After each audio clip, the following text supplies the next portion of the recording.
খুনের অভিযোগে গ্রেপ্তার তৃণমূল ছাত্রনেতা ঋষি মুখার্জি সহ তার ৩ সঙ্গী। তাদের বিরুদ্ধে অজয় প্রসাদ নামে এক যুবককে পিটিয়ে খুনের অভিযোগ উঠেছে। কঠোর শাস্তির দাবি জানিয়ে বিক্ষোভ মৃতের পরিবার ও প্রতিবেশীদের। কি বলছেন অজয় প্রসাদের আত্মীয়রা, শুনুন। ছেলেপেলেরা আনন্দ করতে পারবে না, বেপারটা ছেলেরা এসে মেরে দিয়ে চলে যাবে। এই এই এই আমাদের স্বাধীনতা এই আমরা পাচ্ছি কেন? এগুলো হবে। আজকে আমার ঘরে ছেলে আছে, কাল ওর ঘরে ছেলে আছে, ওরা আনন্দ করবে না? হ্যাঁ, আর ঋষি দাঁড়িয়ে থেকে মার খাওয়ালো ছেলেগুলোকে। আমরা বিচার চাই, আর কিছু না। ঠিক আছে, নমস্কার। আপনাদের বিচার, আপনাদের বিচার নিয়ে কতটা আতঙ্কিত আপনারা? নৈহাটি হবে, হ্যাঁ হ্যাঁ, জাস্টিস ফর নৈহাটি। আপনারা নিজে করছেন, ওরা তো কারো না কারো সন্তান, এও তো কারো না কারো সন্তানকে। যখন একই পাড়ায় যখন বড় হয়েছি, তখন একটা ছেলেকে মারছে, আমি আটকাবো না? পুলিশের সামনেই ঘটনা ঘটছে।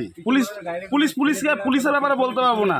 ইনসাফ চাই, সোজা কথা, কোনো কথা হবে না, কোনো পার্টি কালার।